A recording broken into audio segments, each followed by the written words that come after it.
কি যে সুন্দর পোলাটা।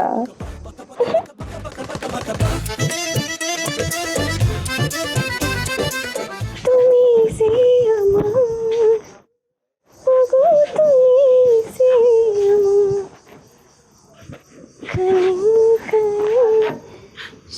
এই কি রে, তুই আমার ঘরে কি করতেছস? তেমন কিছু না, এই যে ঘর দর সুন্দর করে গুছাই দিলাম, সুন্দর হয়েছে না? বাড়িতে কি লোক কম আছে? তোর কেন আমার ঘরে এসে পরিষ্কার করতে হইব? যতই থাকুক, কিন্তু আজকে থেকে তোমার ঘর আমি পরিষ্কার করব। আমার ঘর তুই কেন পরিষ্কার করবি? আমি করবো না তো কে করবে? আর শোনো, আমার সাথে একেবারে উল্টাপাল্টা কোনো কথা কবা না। আমি জানি তোমার বউয়ের সাথে তো তোমার সম্পর্ক ভালো ছিল না, তার মাঝখানে যে কিছু হয় নাই এটাও আমি জানি। এই কারণে আমি চিন্তা করছি তোমার এই ঘরে পাকাপোক্ত ভাবে আমি চলে আসবো। কি কইতাছস না কইতাছস? তোর মাথা কি ঠিক আছে রে? দেখো, আমার মাথা একেবারে ঠিকই আছে, তবে তুমি যেমন চলাফেরা করতেছো এমনি কিন্তু চলাফেরা করা যাইবো না। আমি বলি কি, তুমি যত দ্রুত পারো ওই মহিলার মুখে তালাক নাম্বারটা সুইরা মাইরা আমারে বিয়া করে তোমার এই ঘরে নিয়ে আসো। ওই তুই আমাকে করতে পারো, যা। খালি রাখতে হয়, তোমার ঘরে কি আমি জানো না গাইছি নাকি? তুমি এমন করো না। শোন, তোমার একটা কথা কই, কথা হইতেছে সেই যে তুমি আমারে ভালোবাসো না। এই সরে, এই তুই আবার কি করতেছস? তোমার এই পোশাকগুলো নোংরা হয়ে গেছে, ধোয়ার জন্য নিতেছি। কেন? মান্না ভাইয়ের পোশাক তুই কেন ধুইতে যাবি? আমি ধুইতে যাবো না তো তুমি ধুইতে যাবা? একটু বেশি ঝামেলা করে ফেলাইতেছো মনে হইতেছে না? হ্যাঁ, আমি কিন্তু এখনই যে আমার সব করে দিব।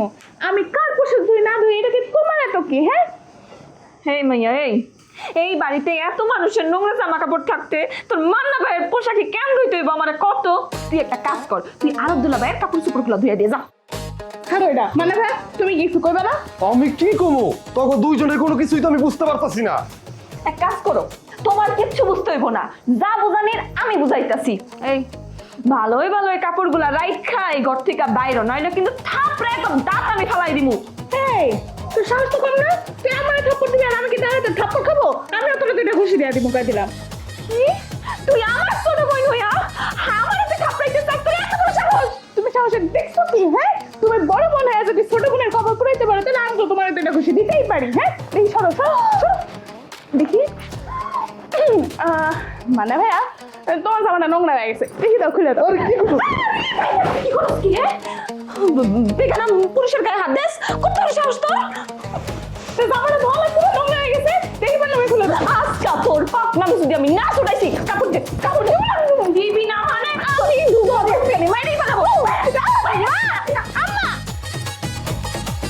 আল্লাহ, এটা আমার বাপ। কিছু কইতেও পারতাছি না। বাপ রে আব্বা, তোমার কি এই বুল্লা কারণে দরকার ছিল? এমনি তো বাড়ির মধ্যে অশান্তি, আরো অশান্তি এনে জুটাইছে আমার বাপে।